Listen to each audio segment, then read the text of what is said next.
Thanks, Joe. Thanks, Joe. I appreciate it. Yes, my name is Bob MacGuffie, and I stand before you here today as an unapologetic American, representative of other countless unapologetic Americans. With me here today are some solid Americans who lead grassroots citizens groups here in Connecticut. Our current national leadership's move to socialism, corporate bailouts, and government takeovers of private industry is against all the core beliefs that have been part of the very fabric of our society for all of our 233-year history as a nation. As many of you now know, 2 weeks ago, my small group, Right Principles, and me in particular, were picked out of thousands of similar such groups by very powerful people in both the media and the Democrat National Committee to be slanderously portrayed as a tool in the pay of a vast corporate conspiracy to manufacture town hall outrage at the president's health care plan. Weekly Standard writer Mary Catherine Ham has thoroughly debunked this conspiracy theory in her recent article in the August 5th online edition of that publication. She has proven that there is no truth to this allegation whatsoever. Most disturbing of all is the fact that the most powerful political party on earth has taken this baseless lie and used it as a political attack ad against those who are simply tired of being taken for granted and being ignored. What does that say about such a party? Could it be that they actually believe this ridiculous conspiracy theory? I am calling on the DNC to put up their evidence. If I am in the pay of or even connected with FreedomWorks or the pharmaceutical industry or any other lobby, prove it. If you can't, I demand, in the name of fairness and in the name of all those who feel endangered by this smear, that it be retracted immediately. I want to personally thank those people of journalistic integrity who took the time to actually investigate this fantasy and give me a fair shake. Unlike so many in the media who accepted it without proof, without evidence, and without the slightest bit of skepticism, there were those who maintained their journalistic credibility. I want to thank ABC's Jake Tapper and CNN's Candy Crowley for their unbiased reports. I want to thank the many talk show hosts around the country who have stood with us and supported us, including Jim Weisvich and Victoria Taft. I want to thank Mark Levin for his support and for his always vigorous defense of the cause of liberty.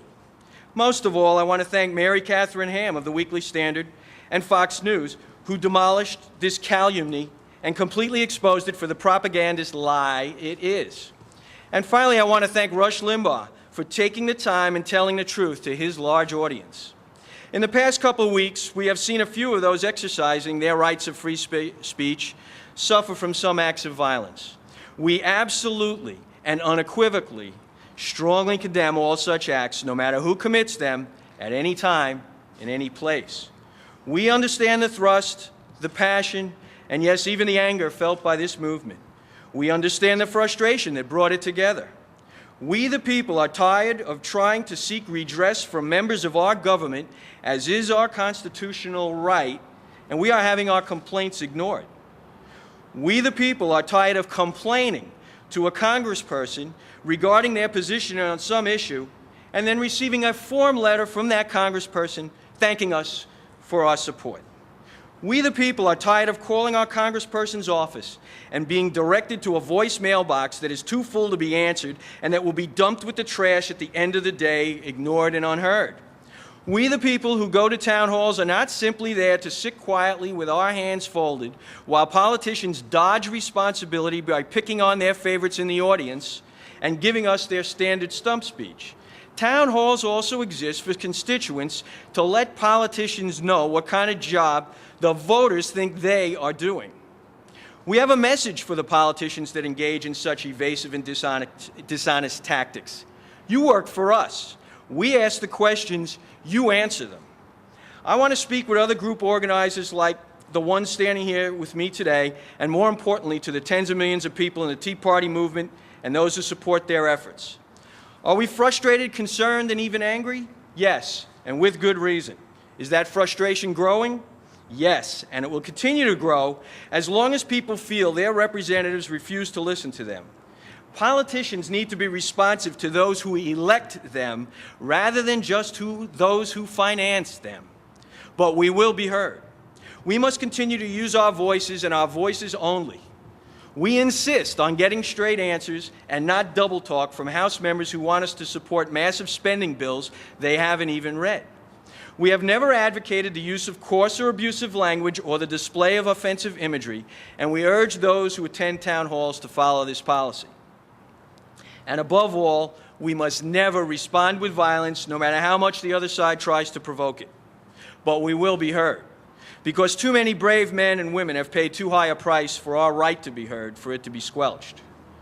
But just as I speak with our fellow grassroots movement and Tea Party members, I want also to speak to certain government officials whose use of reckless language and counterproductive actions we feel could facilitate violence. It is not helpful when a senior congressman disparages the town hall protesters by comparing us to one of the most vile anti-civil rights groups in history. It is not helpful when high government officials openly tell supporters, if you get hit, we will punch back twice as hard. It is not helpful when the White House posts a blog entry that asks Americans to refer their neighbors' emails to the White House server if their view varies with the Democrat health care plan. I ask you, who is pursuing the tactics that threaten free speech? In support of our efforts to affirm and reclaim our individual liberties, we call on our Connecticut legislature to resist the encroachment of the federal government in our state's affairs and to reclaim the rights of the states granted in the U.S. Constitution.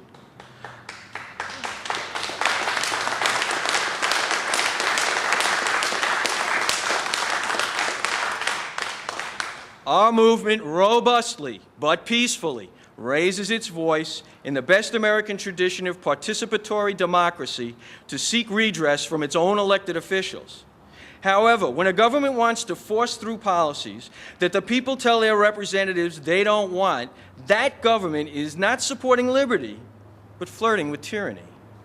In conclusion, I would like to suggest to our supporters in the grassroots and Tea Party movement to not only continue to speak out peacefully and let your representatives know how you feel, but also to call, fax, email, and write your elected representatives and demand from them a public affirmation of our constitutional rights to voice our concerns without being disparaged.